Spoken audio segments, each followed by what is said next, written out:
बेंगलोर में हमारे बीच यहाँ के सिविल सर्जन साहब हैं, डीएस साहब हैं और तमाम हमारे डॉक्टर्स हैं और हमारी जाबाज जो है जान की परवाह किए बगैर पिछले कोरोना में एकदम लोगों की सेवा की तमाम हमारी नर्सेज यहाँ पर हैं।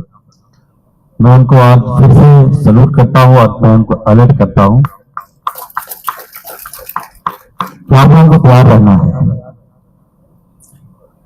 अभी जो जानकारी मिल रही है कि फिर से देश में कोविड का जो प्रकोप बढ़ रहा है,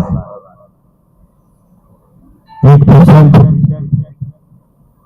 हमारे हिंदुस्तान के बेंगलोर में डिटेक्ट हुआ और वो काफी ओल्ड था, 85 साल का वो व्यक्ति था और जिसको सांस लेने में प्रॉब्लम हो रही थी, उनका निधन हुआ है। एक हमारे रांची की पेशेंट एक डिटेक्ट हुआ है जिसकी इलाज चल रही है, वो भी काफी सीनियर है। तो मैं आप सबको कहना चाहता हूँ, झारखंड वासी को कहना चाहता हूँ कि आपका जो मंत्री है एक डॉक्टर भी है और लगातार आप देख रहे होंगे कि मैं दिन रात लोगों की सेवा कर रहा हूँ।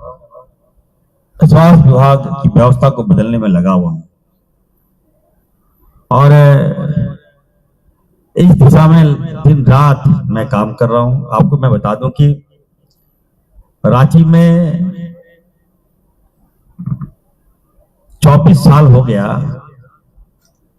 यहां पर अब तक बोन मैरो ट्रांसप्लांट का सिस्टम नहीं है।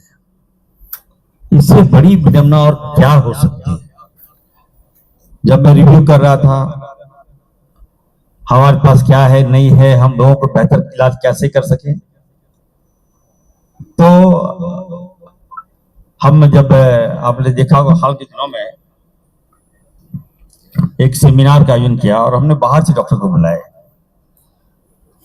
300 स्पेशलिस्ट, 300 लगभग 300 अच्छे डॉक्टर्स को हमने बुलाया, अच्छे अच्छे संस्थानों के जो एक्सपर्ट डॉक्टर है उनको मैंने बुलाया, साइंटिस्ट लोगों को बुलाया और मैंने कहा कि नहीं, रांची में क्यों नहीं खोल सकते हैं हम। रांची में हमारा बोन मैरो ट्रांसप्लांट सिस्टम क्यों नहीं लग सकता है, यूनिट क्यों नहीं लग सकता है। लेकिन किसी ने ध्यान ही नहीं दिया, केवल आरोप प्रत्यारोप खींचातानी में समय बर्बाद कर दिया।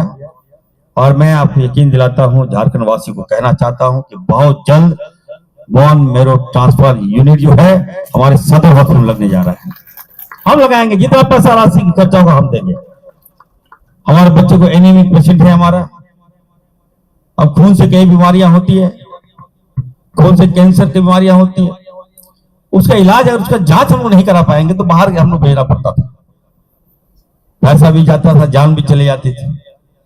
लेकिन उसको रोकथाम के लिए हमारा जो है आपका झारखंड को हम तैयार कर रहे हैं।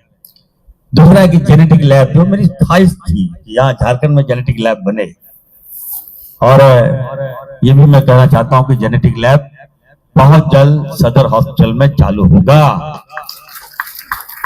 अभी आप देख सकते हैं कि कोविड को लेकर इससे पहले भी ओमिक्रॉन वायरस आया था देश में, बीच में हाल फिलहाल आया, तो ओमिक्रॉन जो वायरस था वो बच्चों को अफेक्ट कर रहा था, ज्यादा रेस्पिरेटरी सिस्टम को डिफेक्ट करता था वो, लेकिन आया चला गया, हल्का था इसका असर। और अभी जो वेरिएंट आया है जेएन वेरिएंट, इससे भी हम लोगों को ज्यादा भयभीत नहीं होने की आवश्यकता है।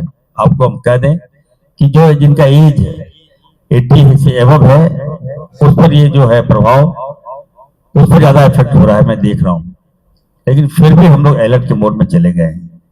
हमने सभी सिविल सर्जन को निर्देश दिया है कि चाहे आपके जिले में हो, चाहे आपके यहाँ अस्पताल में हो, चाहे आपके यहाँ बस स्टेशन में हो, चाहे रेलवे स्टेशन में हो, जहां भी भीड़ भाड़ जाए हटिया वगैरह में हो, वहां पर आप लोग कैंप लगाइए।